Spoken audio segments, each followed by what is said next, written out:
Hello, I'm Amandeep Singh from BND coaching centre slim tower Ludhiana. कल हमने determinant start किए थे। डिटर्मिनेंट को सॉल्व कैसे करना है, 2x2 जो डिटर्मिनेंट है उसका भी बता दिया था, 3x3 का भी बता दिया था।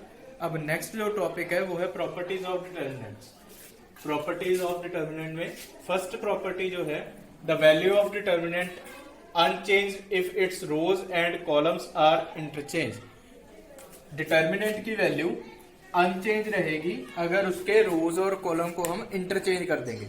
फॉर एग्जांपल हमारे पास कोई भी एक डिटर्मिनेंट है डेल्टा 1 2 3 4 5 6 7 8 9। अब मैं इसको पूरा मेथड उसके अकॉर्डिंग नहीं करूंगा, मैं जल्दी जल्दी कर दूंगा इसको। जैसे 1 45 minus 48 minus 4 18 minus 24 plus 7 12 minus 15। तो ये आ जाएगा 1 minus 3 minus 4 into minus 6 plus 7 into minus 3। अब इसकी value minus 3 minus minus plus 24 plus minus minus 21। तो ये आ जाएगा माइनस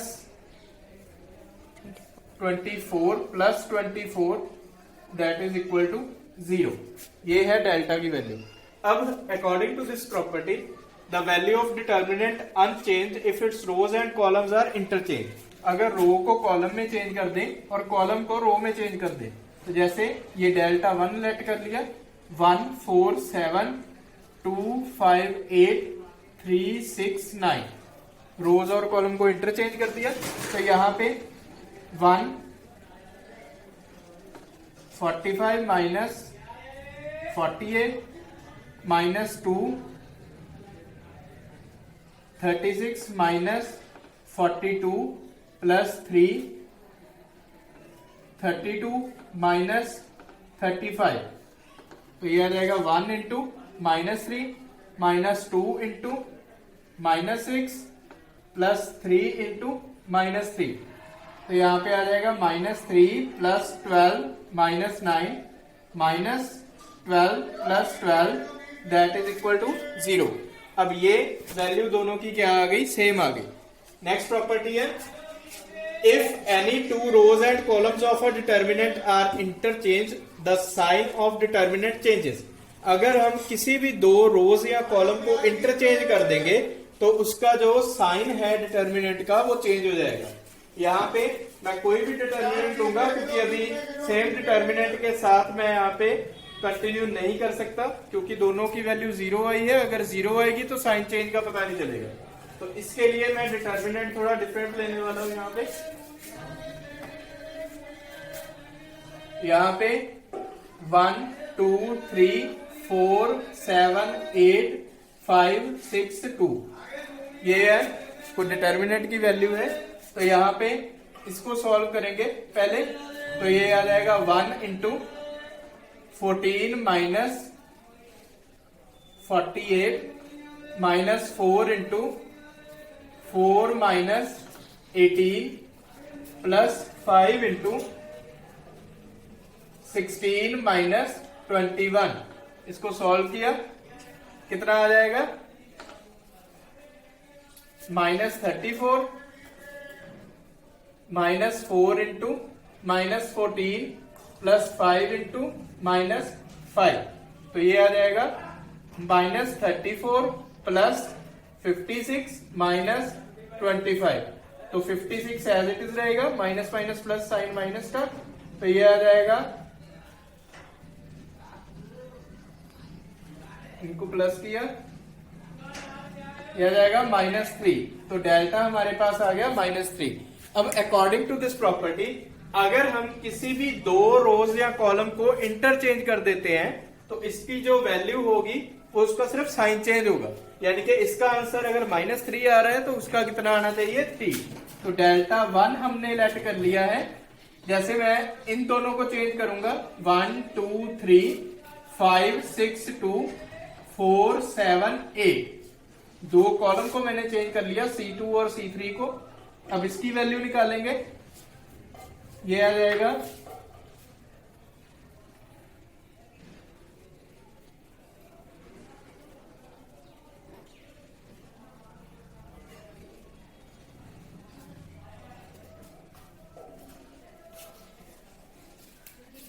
अब इसको करेंगे सॉल्व, ये आ जाएगा 34 माइनस 5 इंटू -5 प्लस 4 इंटू -14, तो ये आ जाएगा 34 प्लस 25 माइनस 56, तो यहाँ पे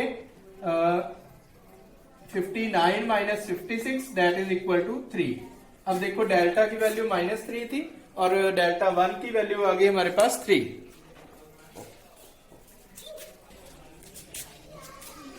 यस स्टूडेंट्स, नेक्स्ट जो प्रॉपर्टी है हमारी third property, if any two rows or columns are identical the value of determinant is 0। अगर कोई भी दो रोज या दो कॉलम आइडेंटिकल होंगे तो उसकी वैल्यू जो है वो 0 होगी डिटर्मिनेंट की। तो इसके लिए हम लेट करेंगे कोई भी डिटर्मिनेंट 1 2 3 4 5 6 1 2 3। अब मैंने क्या किया, C1 और C3 को आइडेंटिकल सेम रख दिया। अब हम इसकी वैल्यू फाइंड करेंगे, तो 1 15 minus 12 minus 4 6 minus 6 plus 1 12 minus 15। अब इसको सॉल्व करेंगे, 1 इंटू 3 3 माइनस 4 0 प्लस 1 -3, तो ये आ जाएगा 3 माइनस 0 माइनस 3, तो 3 minus 3 that is equal to 0। तो अगर आइडेंटिकल होंगे कोई भी दो रोज या कॉलम तो उसकी वैल्यू जो है डिटर्मिनेंट की 0 हो जाएगी। अब नेक्स्ट प्रॉपर्टी है, if each determinant of a row or column of a determinant is multiplied by a constant k, then we get the value gets multiplied by k।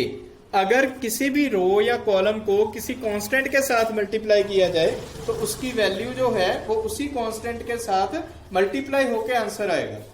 जैसे डेल्टा, मैं कोई भी यही वाला उठा लेता हूं, 1 2 3 4 5 6 3 2 1। ये आइडेंटिकल नहीं है, पहले आइडेंटिकल थे इसलिए उसकी वैल्यू 0 हो जानी थी, इसलिए मैंने ये थोड़ा डिफरेंट कर दिया। तो यहां पे अब मान लीजिए हम मल्टीप्लाई कर देते हैं पूरी एक रो को 2 के साथ। जैसे इसको 1 4 3 ऐसे ही रखा, इसको मल्टीप्लाई कर दिया 2 इंटू 2 2 इंटू 5 2 इंटू 2 3 6 1। अब ये डिटर्मिनेंट क्या बनेगा, 1 4 3 4 10 6 3 4 1। अब क्या करेंगे, इसको सॉल्व, ये सॉल्व किया 1 इंटू 10 माइनस 10 प्लस यहां पे माइनस आएगा 4 into 24 minus 30 plus 3 into,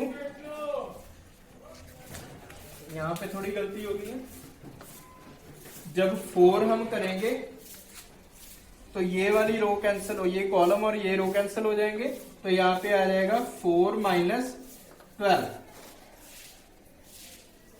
4 minus 12 आ गया, प्लस 3 इंटू 24 माइनस 30।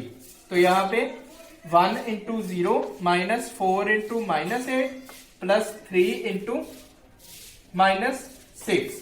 तो यहां पे 0 माइनस माइनस प्लस 32 माइनस, तो ये 32 माइनस 18 कितने हो गए 14। तो 14 को हम कैसे लिख सकते हैं, 2 मल्टीप्लाई 7, मतलब जो आंसर आ रहा है वो भी 2 से मल्टीप्लाई होके आया जब हमने पूरी रो को 2 के साथ मल्टीप्लाई कर दिया। ये 4 प्रॉपर्टीज है।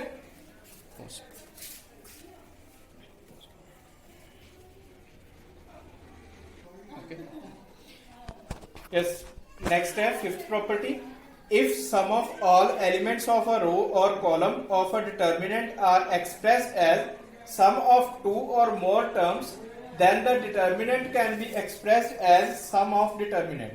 जैसे अगर एक डिटर्मिनेंट में वैल्यू है हमारे पास a b c d e f g h I,